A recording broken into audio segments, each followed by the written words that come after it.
All right. Now we are. Hello, Phil. How you doing? We are live. We are live. All right. Welcome, Phil. Thanks so much for joining us. And I think you're going to be one of the most anticipated guests of 2022. I mean, what else? There's no pressure at all. Yeah, right. The pressure is actually on Kerry to fill out that bottom corner right now. So we'll see how she does there. Thanks for having me. Yeah, we're psyched. Everybody's so psyched. You've always been great to us, just like everybody else. And I love that you engage with everybody on ATCAS, and you're always in these chats. It's amazing. It's so much fun because you add in all these little things that only you and other people would know about them, which is awesome. So we love that. That's a good time. So without further ado, let's kick off the questions. Give it to Cricket, who's joining us first time. I really apologize to everybody for this. But Phil, when is Terrifier 2 coming out? That's it. I'm out of here.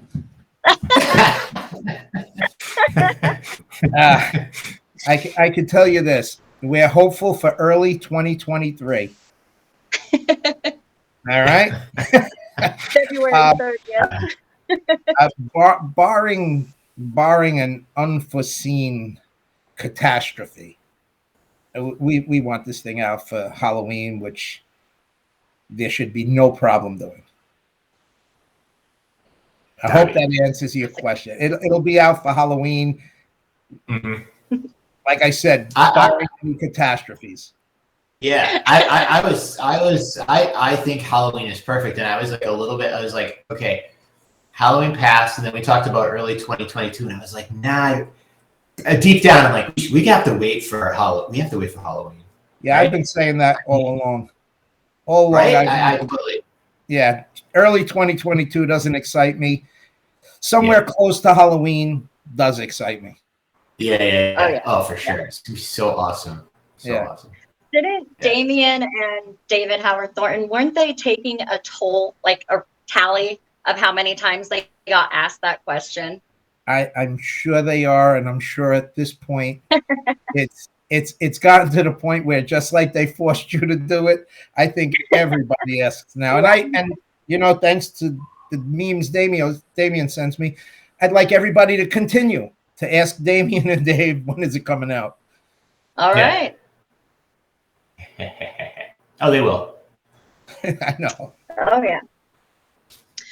As the Carrie's not with us, I'll ask, what did you do during the pandemic? Were you stir crazy from lockdown, or what kept you busy? You mean when I wasn't on set? For me, my life didn't change other than wearing a mask. I followed protocol. I'm not one to worry about it. I'm going to live my life. I know a lot of people don't feel that's the smart way. I have a lot of underlying issues, but I'm not going to live my life in a shell. We were careful. Like, we didn't go near people we didn't know. We wore a mask when we were in the store and by people. Always being careful. If you're near someone you didn't know, you kept your distance. But like, to me, if you're wearing a mask and you walk into a restaurant and you sit down to eat, and what is the disease stop floating in the air? I mean, come on. Yeah, I'm not one to worry about that. I'm not looking for a death sentence, and I understand the that you have to worry about this, but it can't change your life that much. You still got to live, otherwise why bother? Right. Absolutely. All right. So I like stalk you on IMDb, I think, before I met you, and probably everybody else stalks everybody in this film. But I was really interested in Joe's War, and could you talk a little bit about that, and then maybe some other projects that you're working on and what you're excited about? I really want to know a lot about that. Sure. Joe's War was a passion project. It came to me through a friend of mine, John DeMeo. I was writing a movie. I wanted to do a World War II movie. And I was writing a script for that when he came and asked me if I would help him with his script on Joe's War. So I took it. He was going to do like a 5-minute short. So I took it and I started playing with it, and I started making the characters a little deeper. And then I started talking to veterans, and it became a passion of mine. And I wanted to get the message out, because I saw how not only was it affecting the veterans, but their families were a mess. Somebody with PTSD, their family suffers as much as they do, if not more, because I'm not going to say more, that's just not smart to say, which I did anyway, but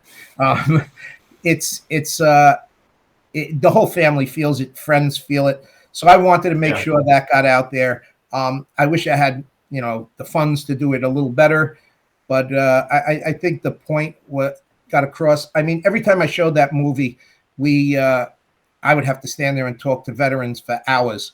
When we had a premiere in California that over 200 veterans showed up to, and I sat and talked with each and every one of them that wanted to. It was an amazing, amazing feeling. Armand Asante actually showed up for a couple of events and stayed and talked with veterans himself. He did a great job.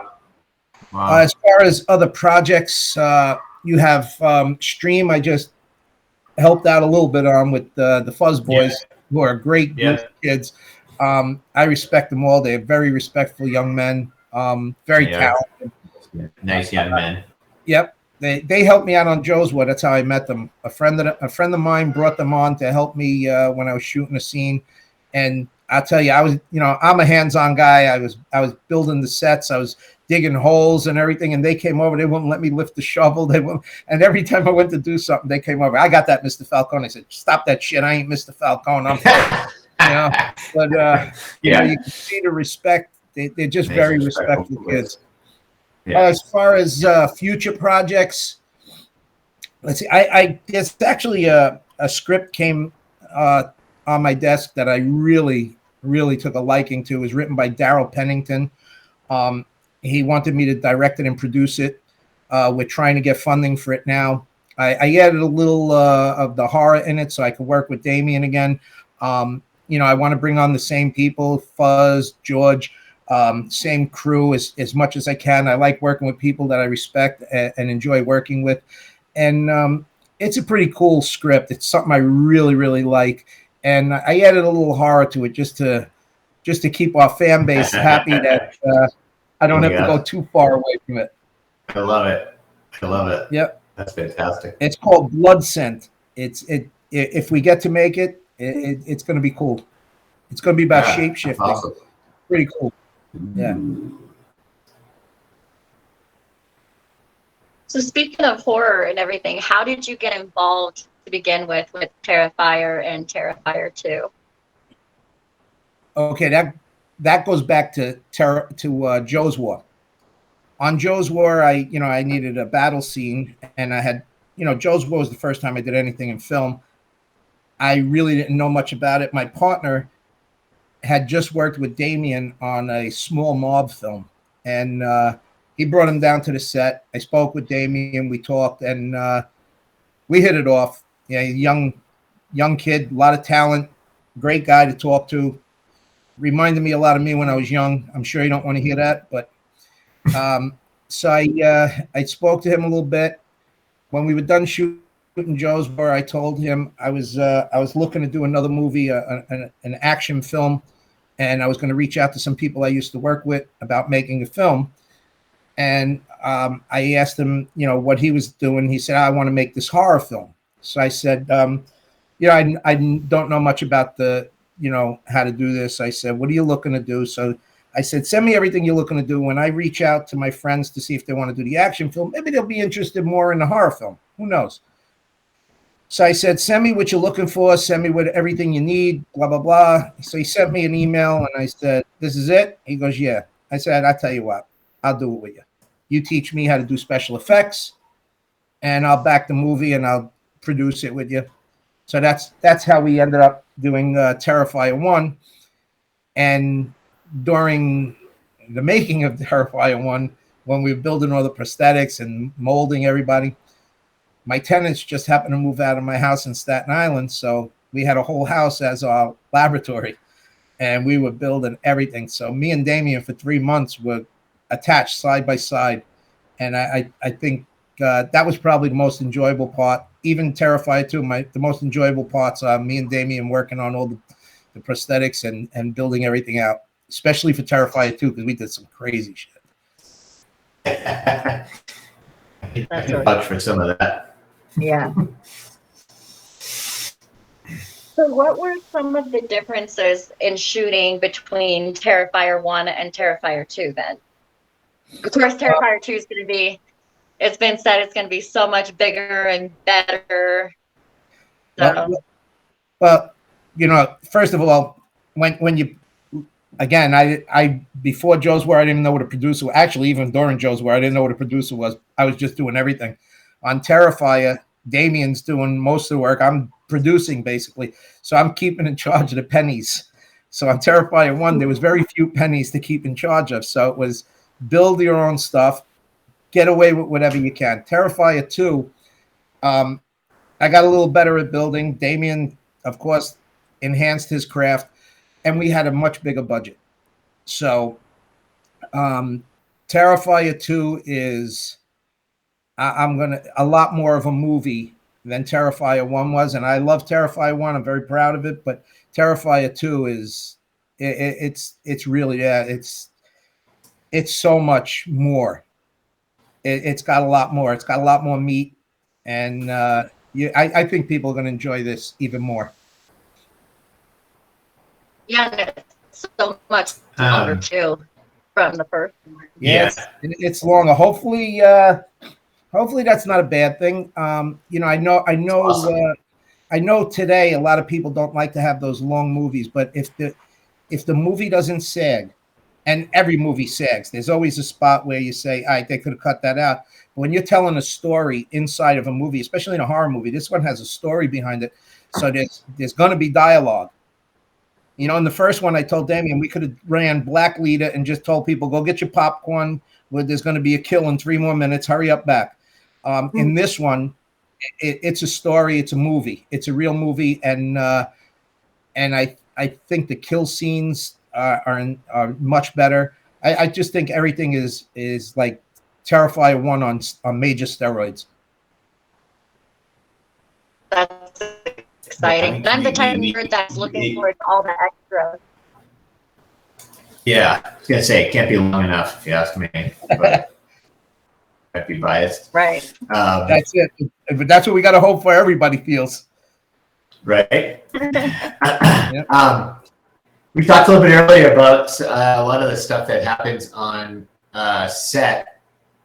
Is there any, you have a good, I'm sure you have plenty of funny stories to share, but I don't know if you have a specific story that stands out. Oh God. There's so many things happen, and I'm getting old, so I'm forgetting a lot of them. I think one of the funny things that jumps out at me is we had a young kid, Killian. He came to the set to help out as a PA. PA, and so the first day he comes, he said, "What can I do? What can I do?" He's a young kid. He wants to work. He wants to help. So I was building a set upstate, and I'm going, "Here, come and do this. Hold this. Do this." So he's working side by side with me, and we're all sleeping upstate. We had rooms and everything. And the next morning, I'm sitting at the table, and he walks in, and I go, "Who the fuck are you?" He goes, "I'm Killian." So I go, what do you do here? So he goes, I'm a PA. He goes, I worked with you yesterday. I said, don't bullshit me. You weren't working with me yesterday. Don't lie to me like that. So the kid got nervous. He walked away. Next day, same thing. He comes in. I went through this whole thing. I worked with him again. The next day, comes in. He goes, "Hey, how you doing, Phil?" I go, "Who the fuck are you?" And we go through the whole thing again. So this happened 3 days in a row. I do this to him. He's going over to people. He's going, is he going crazy? Is he losing his mind? Does he not know me? Is this real? So for 3 days, this poor kid thinks I'm nuts or I'm an asshole. He knew after the third day, he knew I was just an asshole. So that's one of them. That one sticks out in my mind. But there's some. I mean, when you're on the set with these guys, and they're a bunch of young kids, you can't fall asleep on the set because your pictures aren't going to do you justice. Right, right. But yeah, they're good guys. We had a lot of fun. It was a lot of cool things. That's awesome. So I want to know, what are some things that you absolutely cannot stand about modern horror movies? I'm not going to get Damien. Don't worry. I'm not going to give my normal answer. I'm going to say, I don't really hate anything about any of the films that I look at because I know most anybody that's creative is pouring their heart out. Anybody in the movie industry that's making a movie, because this is not an easy thing. You don't just say, I'm going to make a movie and it's done. It's a lot of work. So everybody puts their time and their effort in, and they do their best to make something. So what I look for, I mean, I might not like the movie and I might say, I didn't like it. It sucked. But there's always going to be a redeeming quality in everybody's movie where you say, wow, they put some, they really did a nice thing there. So there's always something in a movie that you like. What do I hate most? Everything's been done, so you just try and do it better. I just don't like when I see something where they take a cop out on how to get through a scene, and it happens even on regular TV shows, even big budget TV shows. They want to get from point A to point B, and instead of making it realistic, they just take a shortcut and make it like, that would have never happened. Why they do that shit? Yeah. If that makes sense.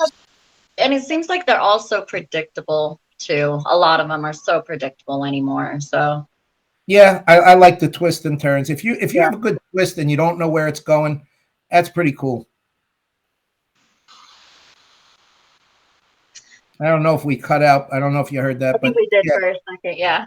Yeah, twists and stories. If you can't figure them out, it's always at least you say, wow, they got me. That's pretty cool. Yeah.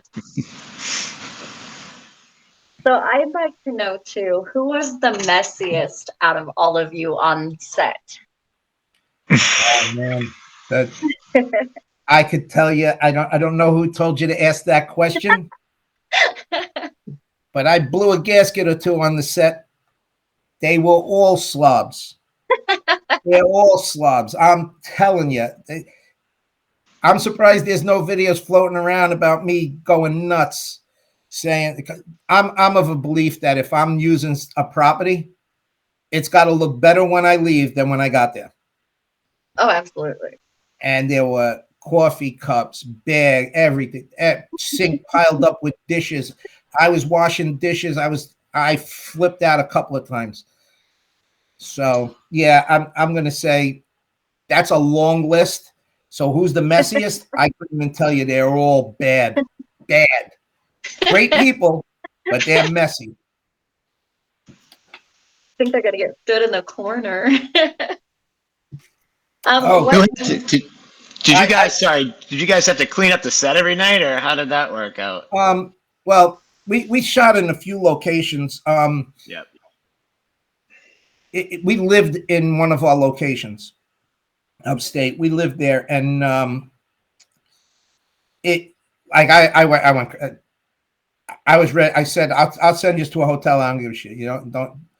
Like I said, it was just messy. They're going to clean it up when they leave. I don't feel that way. I feel don't leave an empty water bottle on the table. Throw it in the garbage.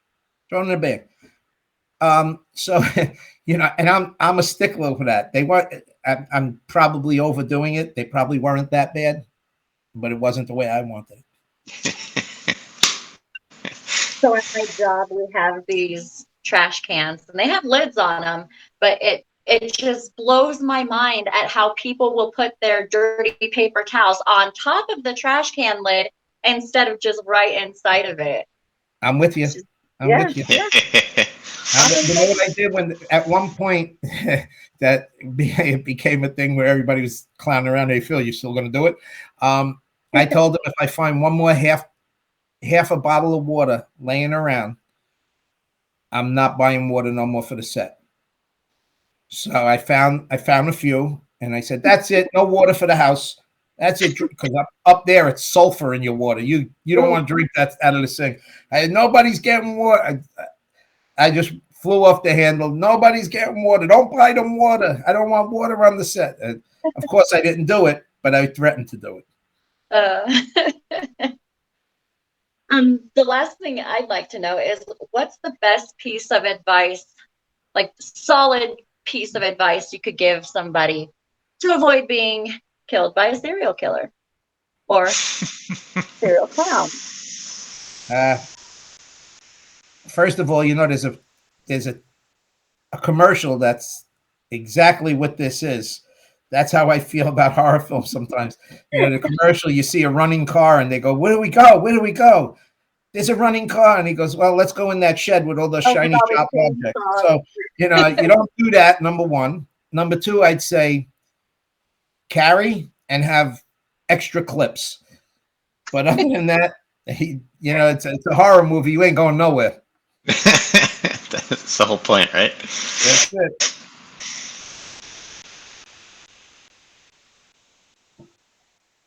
Let's see, what do we got here? So this is from Steve. So Steve is the original founder of Art the Clown. He's the English chap. And his question is, how many times have you seen Terrifier? And I just added not counting the replays in the Video Village. So how many times have you watched Terrifier front to back? DVD, Netflix, whatever. VHS. I'm trying to think. I'm not one to constantly watch the same thing over and over again. What I will do is I'll watch it, give myself some breathing room before I watch it again. I'm going to say Terrifier I've watched about 6 or 7 times, full, uninterrupted sit downs and watched it through. Probably watched it about 30 or 40 times partially. 40 times? Oh, 30 to 40. 30 to 40 times partial. Because, a lot of people say, you go to a friend's house and they want to show somebody. So, you sit there and it's tough to sit there and watch it over and over and over and over and over again, only because you've done it. You've seen the inner workings of it. You've handled it and you're already on 2 and you're like, all right, I got to move. I got to get on the other one. Yeah. I got to stay with the new one before I get trapped into looking at that and saying, why don't we do that again? Right. How about your lovely wife? How many times has she watched it? My wife? Absolutely 0 times. She will not watch it. She came to the premieres. She came to all the showings and she sat in the lobby. She will not watch it. No, she will not watch it. Not at all. My daughter, one of the things I almost did, my daughter's deathly afraid of clowns. She was living in the city when we filmed Terrifier 1. And we had, it wasn't Dave, I forgot the guy's name, who was dressed up as Art. And he was all bloody and everything. And I said, hey, do me a favor. I want to drive you to Manhattan. I want you to knock on my daughter's door. And as I was thinking about doing it, I said, you know what? I better not. She would have passed out. She would have freaked out. It would not have been a pretty thing.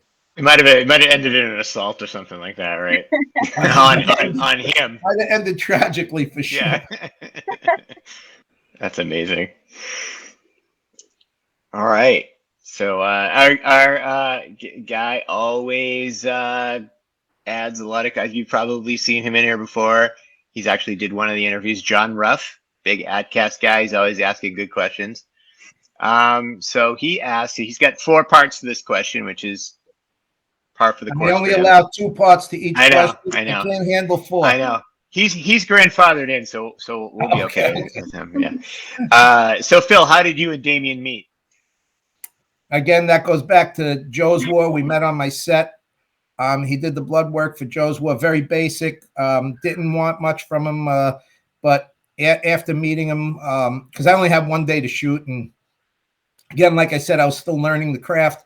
But we hit it off pretty fast. Listen, Damien's he's like old school. He's an honest young kid with he's a young man. he's the type of handshake is all you need. Yeah. And that's how I am. I'm not a contract type of guy. You shake my hand, you give me your word. If you don't live by it, we're just done. We won't work again. Yep. Damien is much the same way. Damien's all right. Yep. Now, did you introduce Damien to Michael and them, the Fuzz and the Lens guys? Yes. Okay, so that's how it went down. Okay, so Yeah. But the Fuzz Boys, they helped me, like I said, on Joe's War for one scene. And Okay. then when we were looking for a couple of characters for Terrifier 1, and I mentioned these young kids, they act, they help with they're filmmakers. And I said they're talented, and we brought them down, and it worked out. It worked out real well. I mean, they're still with us. Yep. You owe me, you mothers. Mofos. All right, so then these are kind of a little off topic, but so what are your top 3 bands or songs to listen to? Okay. They're not Why'd bands. you say okay? All right, word for it now. All right. They're not bands, but after meeting them, I would say like this: my number one, Elvis Presley. I listen to Elvis all the time. Matter of fact, my grandson, when I ask him who's your favorite singer, it's Elvis. Yeah. Number 2 is Dean Martin. Well, all right. And number 3 is Alice Cooper. Wow, there's a diverse. Well, Yeah. he made me say that. He made me say that when we met. I was telling my brother goes, Phil, you got to research. You're going to meet Alice Cooper. You got to research what he's done. I go, I don't need to know none of that shit. So he goes, no, you got it. I said, I'll find out when I meet him. He goes, no, Phil, you got to know. He goes, he did School's Out for Summer. I said, oh, I know that song. Yeah. I said, that's all I need to know. Don't worry about it. If he asks me what song I like his, I'll tell him School's Out for Summer. So when I met him, we were talking, and I was telling him that story, and he laughed. And then I go, he goes, well, who? He asked me just like you did. He goes, who are your favorite singers? So I said, I only have 3: Elvis, Dean Martin, and you. I said it used to be you third. I said I'll put you up to second now. Nice. He's probably good with that, right? I mean, that's a good company. That's a good company to keep, right? Yep. And he's from similar generation, right? So he gets it, right? That's amazing. That's a great story. All right, and then this is a little bit of a departure of a question. What's your favorite dessert? Wow. Listen, I'm glad this only takes from my chest up. So, my favorite desserts: pizza, lasagna, chicken parm, right, yeah, Oreo cookies, chocolate chip cookies. To me, there's no dessert. Everything it just goes in. It doesn't have a time slot. Yeah. The only thing I will tell you, the only thing I won't eat is salad. If it's green, it went bad. Yeah. I was gonna say, some people are like, what's your favorite dessert? You just say yes. Right? Yeah. All right, we get some cool comments in here from our members, and let's see what we got here. All hail Phil's hair. Yeah, that's good. Yeah. There's a question. I can't see the user. Oh, this might. You know who's on there? Just let me enter. Ask Phil how much fun it was for him when I burned his kitchen down. That's the one I was trying to. Who is that? Can you see who that is? I can't see her. I know who it is. Oh, okay. It's Damien. That Damien guy, man. He's always crashing our parties. Let me tell you something.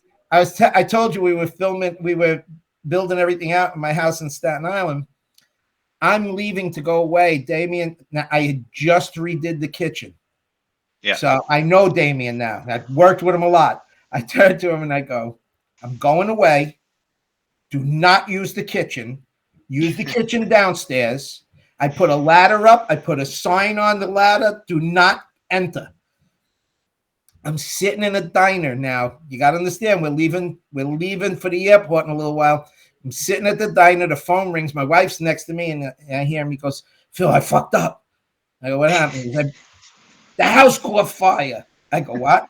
Was the house caught fire? Everybody all right? He goes, yeah. I said, you sure? I said, there's people living next door. He goes, yeah, everything's all right. He goes, it's out. He goes, but Phil, it was a cloud. And my wife is there, and she goes, what's going on? And then Damien burned down the kitchen. So I had to redo the kitchen again. He's gone, I'm so sorry. I'm so sorry. But it was evidently it was a big one. Yeah, Cabinets, apparently. walls, everything. I'm surprised he didn't grab a camera to try to get some B-roll of a burning kitchen, right? Yeah, that's how you Might think as now. well. I'm telling you. Yeah, right. Let's see what else we got. If we got any other ones in here, favorite dessert is food. To see, yeah, it's amazing. I know, Carrie. We're trying to get. So the whole time we were on with you guys, you probably see me like going like this, or I'm trying to get Carrie on. I missed her. I know. Okay. She's like, sorry guys, been trying to get on. Ronnie has his computer settings on lockdown like 4 Oh, times. that's Carrie. Yeah, nice try. You didn't want to talk to me. I hear you. Yeah. She's like, ooh, it doesn't work. It's weird, strange. That's Ronnie's cool. computer. I got 4 people to come on. See how important I am? I know. That's terrible. Yeah, but you know what happens too, though? A lot of times these people don't show, and then when you go to it after, all of a sudden you're like, where did all these people come from? They didn't show in the stream. So, because I think some of them are signed up and logged in, and then the rest are just watching it on Facebook. So this is really just what this app is. But yeah, it's great. That's cool. It's always some good stuff. Well, Brendan's telling me to talk more about stream. No. Watch the movie. Yeah. Watch the movie, Brendan. Watch the movie. That's it. Yeah, exactly. Well, Phil, man, thanks a lot. I mean, it's good to see you. I probably haven't seen you in 2.5 years, and probably about that. I think we were talking about this. I think that we were talking a little bit about Casey, and it was like, I think the day that I got to come on was like I saw you guys, met other guys, left, and then the pandemic hit like literally a week later. Yep. So that was like I haven't seen anybody at any of the cons or anything either. So hopefully this is the year where everybody gets to see each other and gets the band back together, and because it's such a good group of people and such a good experience. You guys make it so good for the fans, and you guys are so good to us here at ATCAS. We really appreciate it. So we're looking forward to keeping it going. Yeah, and we're looking forward to appreciate it too, man.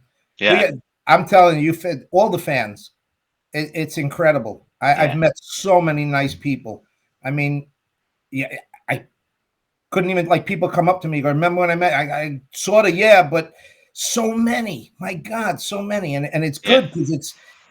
Listen, I'm a people person. If I might not seem that way, but I love talking to people, especially about movies. So it's fun. It really is, and there's a lot of great people coming up to us. Yep. Yeah. You guys have been amazing, and you guys are always so good to talk to and so fun. So we appreciate it, and good luck this year. And let's hoping that everybody gets to see each other at some con or some movie or something like that. And big hugs. Everyone gets big hugs. It'll happen. Thanks a lot. I appreciate it. Thank you so much. All right. We'll talk to you. All right. Take care. Bye-bye. All right. Bye.